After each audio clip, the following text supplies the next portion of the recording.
Welcome to AGELESS. I'm your host for today, Sloane Heffernan, brand journalist and founder of Story More, and also former journalist with your host, Amanda Lamb. We're turning the tables a little bit today. I will be hosting and Amanda Lamb will be my guest. We're going to talk about what season 1 has meant to her and what's next, and even have a little fun. And this is very fitting, right? Because you started this journey, and I was honored enough to be your first interviewee. Yes, you were my first guest in January of 2024. So when I was thinking about this show, I thought, who better to interview me than another fellow former TV reporter and colleague, and just kind of bring it full circle and let people know what this past year has been like on the show. How does it feel to be in the hot seat? It feels great. It's a lot less pressure. I just have to answer your questions. How does it feel being where you're at today? We left television news at around the same time and you started this venture. Is it everything you expected it to be? It's a lot harder than I expected it to be, but it's also very rewarding because, and I've said this before, I have learned more in 10, 11 months than I've learned in the past decade because I really had to up my game, especially with technology. So it's very rewarding. And very hard, but I also think it keeps us young. And speaking of staying young, you came up with this idea for AGELESS, the podcast, and how did you come up with it in the first place? So I was trying to figure out next steps when I retired from WRAL, and I was hiking with a group of girlfriends, and I realized everybody had these great stories, and they were all about many different challenging things, family, work, growing older, health, all these things. And I thought, wow, if they have these stories, there's a whole wealth of women out there that have stories and advice to share. And I thought, okay, ding, ding, ding, it went off. And a little bell went off. I even workshopped it with them. I gave them titles. I said, what do you like? And we all came up with AGELESS. Now, you've spent the vast majority of your life interviewing people for local news. How has this been different? You know what? This has been so different because, as you probably remember, we were on constant deadline in local news. So you walk in the door and you have to do a story that has to air at 12. You know nothing about it. Then after 12, you have to prepare for 4, 5, and 6. And again, you just have this very limited time. I was so rushed when I interview people. And I tried really hard to be professional, to engage and not look rushed or act rushed or make the person feel like I was rushed, but I was. And I would hear them in the interview say what I needed, and then I'd be like wrapping it up. So this was actually a lesson I had to learn. The beginning part of the show, I was kind of moving people along. And one of my friends gave me a note and said, you could go longer. She said, it's your show, go longer, go in depth, let somebody explain something that's interesting, that might be a tangent. And so I have really lived into that in the past few months and allowed myself to just let people talk. Because sometimes you get the best stuff when you give them that space. And we really lived in a soundbite world in local news, and you were able to go a lot deeper. Did you have any idea at the time what you were getting yourself into? Zero. I'm not going to lie. So I did 3 true crime podcasts at WRAL, and I did a daily newscast. And I loved that experience. But I didn't learn a lot about the tech side because I had a team. I had a producer. I had an editor. I didn't have to do all the stuff that I do now. So the very first thing I did was go out and buy equipment, and I bought the Rodecaster.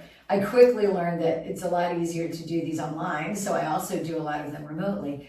But I had to literally watch dozens of YouTube videos to learn everything from how do you set this up? What's the best possible sound? How do you do it when you're remote? What's the best possible lighting? Everything from editing audio to editing video and posting it and marketing it. And it's been overwhelming, and I still mess up. I still go, gosh, I don't know how to do that. And then I just Google it or look at YouTube and try to figure out a way to do it. So just that process has been so challenging, but it's also stretched me in a way that I haven't been stretched in a very long time. And I think it's really good for our brains to be stretched. Yes, and it bears repeating that, you might be listening to this podcast, but you can also go to YouTube and watch the behind the scenes of this production. So you've had a lot on your plate. What were some of the biggest challenges of getting Ageless off the ground? Well, I mean, really just figuring out, first of all, how do you do a podcast on your own? How do you get it on Apple? How do you get it on iHeart? How do you get on all these platforms? And then everything from like the simplest thing, like posting a picture to go along with your show, has to be a certain size. It has to have, a certain resolution. Yeah, exactly. And so even just those little things, and then I started a newsletter, and now I have a Google intake form for everybody who does my show where they can sign a waiver and also give me pictures and a little bit of background. So just really figuring all that tech stuff out so that it became somewhat seamless. And I'm sure if a very technical person looked at how I do things, they'd be like, oh no, that is not the way you should be doing it, but it works for me. And because my heart and my passion are with content creation, I'm doing all these other things because that I have to do it. I'm a one-man band. I think it's a lesson to all of us, though, the importance of challenging ourselves and pushing the limits a little bit, because that is the only way that we really grow, right? We tend to get stagnant sometimes. And so you're to be commended to try something new. And I know that you had a lot of this on your shoulders yourself, and you didn't farm it out. You powered through. And so, including finding your guests, you have had incredible guests over the last year. How did you go about finding these unique personalities? So in the beginning, it was just my friends, because I had a lot of friends with great stories. And I'm still using my friends, I'm not gonna lie. Every once in a while, somebody will say to me, hey, you haven't had me on the show yet. But then it became friends of friends. And I did research online, Facebook obviously is where I found a lot of my people. And then people who'd been on the show would recommend people. So I'm really proud of the diversity of the stories. There have just been some great guests that initially, on paper, maybe the resume doesn't reveal what they dealt with. And they've been able to, really share authentically and really vulnerable topics that I was surprised by how many people really shared incredible things with me. Well, you really have a knack for drawing information and stories out of people. It probably has a lot to do with the years that you've spent working in local news as a journalist. As far as being a journalist for more than 3 decades, did anything surprise you or touch you in a way that you didn't expect in the interviews that you did? Yeah, I mean, I think for the most part, it's just all of these stories that people shared with me being vulnerable. And I would start out really focusing on the career path, the college path, the educational path. And then somebody would just say, oh, well, I lost a child too. Or, I have cancer. And they would share these things that I was surprised that they would be willing to share. And then that would lead the interview in a different direction. And I think because in TV, we were so focused on whatever that one topic was, and we didn't have a lot of time, I never got to that point in most of my TV interviews. So the ability to get to this point, it has been incredible. One other thing, I was thinking about the tech stuff. I learned just enough at WRAL to be dangerous, but I didn't know. I didn't know what I didn't know. And so I really am proud of the fact that I've learned so much, but also that I did take that small skill set that I really appreciate that I got at WRAL, and that opportunity to really learn about podcasting and learn from my colleagues who were on my team, and then take that out of that arena and really, be able to blossom. So I do say that WRAL gave me that platform. They gave me the base to be able to do this. I would have never done this had I not learned those skills there. What have you loved most about doing this show to date? I think we all saw during the pandemic how isolated we were, and leaving a job where you see people every single day, you talk to people every single day. I knew that I'm a social person. I'm a person that gets energy from people. I needed to have something that not only fueled me in terms of passion and challenge and everything, but something where I'd be interacting with people. And so I've had such incredible conversations with so many women. I've stayed in touch with them. Again, they're coming to me now saying, oh, by the way, my book is out, or, I have a friend that I think would be great for the show. So I've created this real strong community of women that I'm really loving. I love the fact that I have all these connections. You've also really created a sacred space for women to become vulnerable. And I think that speaks to the type of person that you are, to dig deep, to be curious. Are there any stories that stand out to you? Stories tend to have that sticky factor sometimes. Right. Any stories that you'd be willing to share that stand out? Sure. I mean, and I wrote some of them down because I wanted to make sure I wasn't missing any of these, and they were all incredible. I would say the first one that I did that was so powerful was Deanna Jones. So Deanna Jones is a trans woman, and she made the change at 54 years old. And she walked me through every bit of that emotional journey. And it was so powerful to be able to hear her story and how she lost friends and she lost family members. And she had to do what she had to do to be her authentic self. So for me, that was such a huge transformation story. I also talked to a lot of people who lost children. And for anybody who's a parent, that is the worst thing that can ever happen to you. Mm-hmm. I spoke with Holly Richard. I spoke with Martha Lopez Anderson. Holly's son died of a glioblastoma, which was the same disease that my mom had. Martha Lopez Anderson, her son died of a sudden cardiac incident, and that's very unusual. Her young son, and now she works to create awareness. I talked to Lynn Wilder and also Brenna Krausen, both about losing their children. So that was really powerful, and those were the moments you tear up. You know what I mean, when you're listening to that. And I think back to news, we interview people all the time who lost a child, but again, we were like, okay, we gotta go, we gotta get on the air.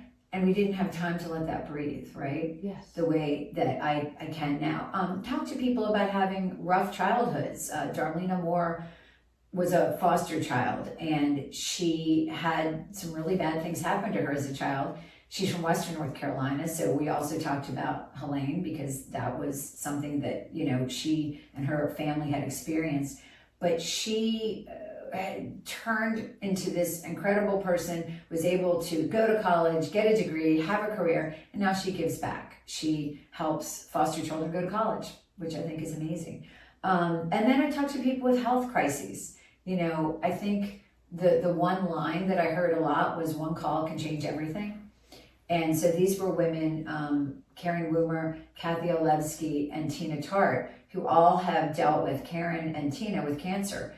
And they, it changed their lives. It turned their lives upside down. Tina also talked about mental health, which is something we don't like to talk about.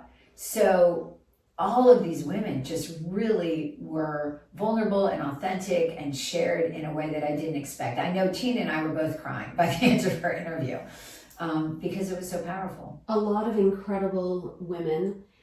Of those interviews, which one would you say had the most profound impact on you and why? Gosh, that's really hard. I would probably say right at this moment, it was Tina, because I knew Tina as a former colleague and a friend, and she shared really, every detail about what it was like before she was diagnosed with bipolar 2. And she ended up on medication and in treatment, and it turned her life around. And then she had breast cancer, which also was a huge struggle, but because she was already on a good path with her mental health, she was able to persevere. And so that, to me, was a really strong message. And there's so many themes that came up, right? Over and over and over again. I know when you and I talked, we talked about losing parents and what that's like as an adult and having to just buck up and go back to work. We talked about in the podcast a lot of things about losing a loved one, losing a parent, losing a child, losing a job, losing anything. Loss is a big part of life. And so I was kind of floored by the times that the same themes came up over and over. And what were some of those reoccurring themes in your interview? Obviously, loss being one of them. Loss, grief, addiction, mental health, transformation in any way. If somebody decides all of a sudden, I don't want to work at this big tech company and make a lot of money anymore, I want to go be a yoga teacher. And, that's people in your life are like, are you crazy? What are you doing? So a lot of these women took huge risks to make a change that was good for them. So that those were some of the big ones. And, I think those topics are things that, affect everybody's lives. I mean, clearly we're all going to lose our parents eventually. We all know people who have cancer or have had cancer. So there are these kind of recurring things that come up over and over. The things that I heard the most in terms of the positive messages were do what you love, find your purpose, disconnect, be quiet, have a space where you can think. You talked about that in the very first show. What makes you happy? One of the things that I've talked about a bunch of times, and I really love this, was like, what did you want to do when you were a little girl? Okay. Yeah. And I know what I wanted to do because I remember it so specifically. My parents gave me those old-fashioned cassette recorders that, for those of you who don't know what they are, they had a tape in it, and I did a talk show. And this was like 7, 8 years old, and I actually had commercials, which still working on that, but for the podcast. But I loved it, and so in a weird way, I grew up to do exactly what I wanted to do, to be a talk show host. And so really figuring out a way to align whatever your purpose is with your passion. I love quotes because I'm a writer, and Ralph Waldo Emerson has a quote that basically says the point of life is not to be happy. The point of life is to do things that have purpose and, help other people. And I agree with that. So, and then happiness usually follows. Exactly. And so I feel like I'm doing that in a way because I've gotten really positive feedback from people who can relate to some of these difficult topics. I think it's also interesting the fact that you had the reoccurring themes that you spoke of, that it just proves that, to give another quote, is it Maya Angelou who says we're more alike than we are different? And in this divisive environment that we've been in over the last year with politics, it's so refreshing to be able to have a show like yours that really helps illustrate these common themes that we're all experiencing. And we may have different views, but generally speaking, common ground. Yes. I don't know about you, but as a TV reporter, and we went all over, we went rural areas, small towns. I always knew I could relate to somebody if they were a mother, because being a mother, that's universal, right? Yes. And so that's often what I would lead with if I was doing an interview with a woman and I knew she was a mother. We would start talking about parenting and how old are your kids and, where do they go to school and what are their hobbies or whatever. So I think there is so much common ground between women, and it's really important. It's really important that we talk to each other because there's a lot to learn and share. And I don't think it's just women of your own age group. I think it's great to have these kind of multi-generational relationships. Absolutely. You've been so successful with having incredible guests and incredible themes, but we don't want to give this illusion that it has all been perfect this year, right? It's been a challenge. And so what are some things that you would have done differently? I would hire a producer, an editor, maybe an engineer, and a social media person. But when you're just starting something and you're not making any money, that's not practical. So, and I also believe that how can you have other people do something for you if you don't know how to do it yourself? So it's important to me that I now know how to do all those things. So if I get to a point where I can hire somebody, I will have a really good insight into what I need from them and also what their struggles might be if they're trying to do something for me and say, well, this isn't working because of this. But yeah, it's been a real uphill. I finally feel like there's a little plateau happening right now. Overall, what would you say that you've learned from this experience? I have learned so much. We've already gone through all the tech stuff. But I think most importantly, I learned that I'm capable of doing new things. And I think sometimes we think at a certain age, like, I'm done. Like, this is filled. I don't have any more bandwidth to start something new. But I really learned a lot about myself and my ability to pivot, my ability to learn new things, to try new things, to fail and then figure it out and fail again and figure it out again. And so I still have this, desire to keep learning. And to me, that keeps you young, right? It does keep you young, those challenges and overcoming those challenges. And it feels good. When we get stagnant in life, it's very dull, and you try something new. I think we've all tried something new that can be scary, and it ends up feeling wonderful when you push yourself a little bit and try something new. Absolutely. And whenever I talk to students, whether it be college or high school, I always say the number one thing a journalist needs to have is curiosity.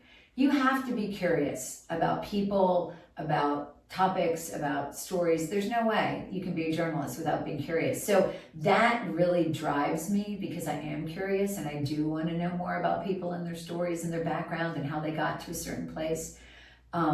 I actually have interviewed a lot of people on this show that I met as a reporter at WRAL. And then I would circle back with them and think, gosh, I interviewed you like 3 times for television and I never knew this. Yes. So that's been really, really cool to make these connections. You talk about the deadlines that we faced in local news, and sometimes I like to describe it as a drive-by, because we would be in such a rush and we would take what we would need and, work on a story and, race against a deadline, and you barely had time to breathe. And these conversations that you're having now really go a lot deeper. I remember actually when I was still reporting. So I reported up until 2022 full time, and then I went podcasting full time. But I remember when I was still reporting, I had gone to a shooting, and there was a woman who was talking to me through a screen, and she was kind of on the basement level, and so I had to squat down to talk to her through the screen. And she had witnessed it, she had heard it, it was right across the street, and she was pretty clear she wasn't going to do an interview. And I stayed and talked to her for a few more minutes. She was really kind. She was really concerned about her neighborhood. And when we walked away, the photographer I was working with, the lovely Lauren DeSarmo, said, wow, usually reporters just, when they're not getting their interview, they just leave. And I just remember thinking, I have to continue this conversation for an appropriate amount of time, because otherwise I feel like I'm being rude. And so, I think just learning to be able to let those conversations breathe has been wonderful in this space that I'm in now. Well, I also think that most journalists get into a career in television news or in print, any type of journalism, because they genuinely care as well. And so while we're faced with a deadline, there is also that heart associated with it. And I know that you have heart, and it's more than just the story that you are trying to get. It's also trying to get to, just the heart of the matter. Yeah, yes, exactly. Absolutely. So we talked a little bit about what you've learned, what you would do differently. Season 2 right around the corner. What's next? So I'm working on season 2, and now that my tech skills have improved a little bit, I'm going to try to have multiple guests on my shows.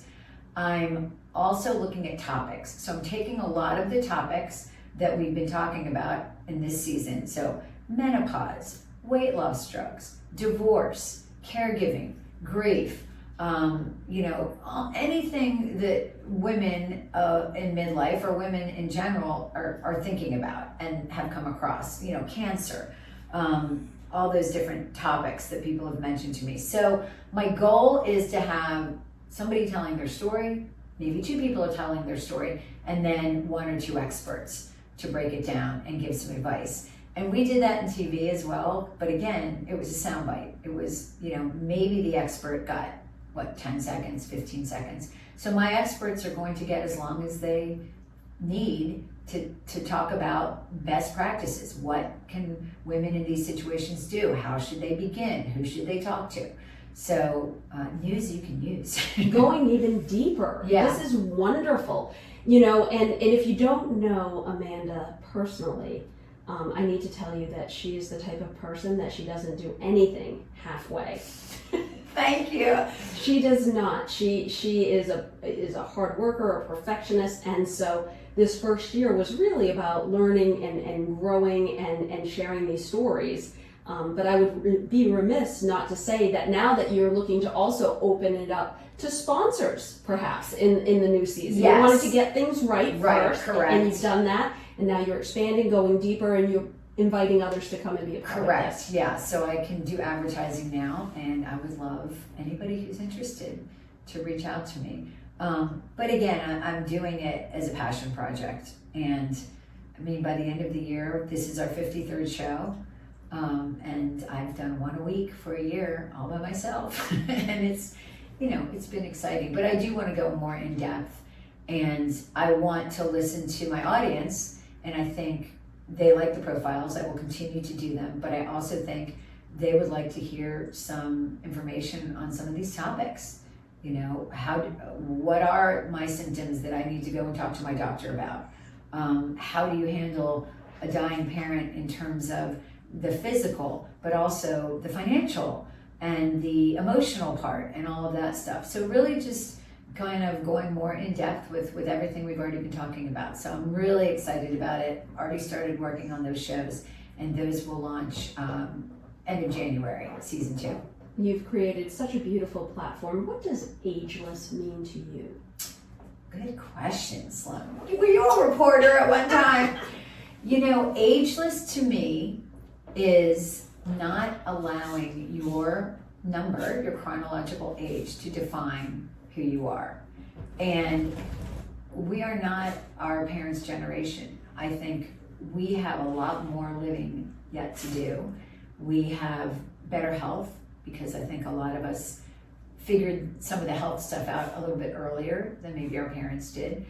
And I think we have opportunities to reinvent ourselves over and over. And that to me is what ageless is. And I want to say as a caveat, I do focus this show for midlife, for women that are my age, but I'm going to be a little bit more relaxed about that in the next season because I have met women in their 40s who have great stories and their 30s. So really, ageless can go both ways. When somebody says, well, she's too young, she doesn't have enough experience to do that. I mean, that's ageism, just as much as saying somebody who's 60, doesn't have another chapter. So really kind of looking at the whole experience of women and how we let others define us and not allowing that. Just be defined by your standards, by who you want the world to see, not by what other people say. And these conversations and stories that you're sharing, I also think benefit the younger generation as well. I can't tell you how many times I think to myself, I wish I could ask my mom about this, that, or the other thing. And I know you lost your mom as well. And so I think that for the younger generation, that these stories really serve as a reminder of what's to come. Maybe not a reminder, but they serve as sort of like a look ahead into how we can best be prepared for the next decade. Absolutely. In the last few years, I started to mentor some young women, not formally, but people have reached out and said, I want to learn from your experience. And I just had coffee the other day with a young woman who's trying to become a journalist and asked me, what I thought. So I do agree. I think not only should we be sharing this information, but I think it's vital because we stand on the shoulders of our mothers and our grandmothers. And so other women need to know, what we know. We need to pass that along. So I love doing that. And I think the podcast would appeal to women of all ages. Ageless, congratulations on the first season, and we're so excited about the next season coming up. Thank you for joining us as our guest, Amanda Lamb, the host of Ageless. Look for season 2 of Ageless to begin mid-January. This show has been a production of Stage Mike Communications. It is produced and edited by Amanda Lamb. The music is composed and played by Reginald Griffin. Find out and follow the show wherever you get your podcasts or watch it on YouTube at Amanda Lamb at Stage Mike Communications. For Ageless, I'm Sloane Heffernan. Happy New Year, everyone. Thanks, Sloane. Thank you.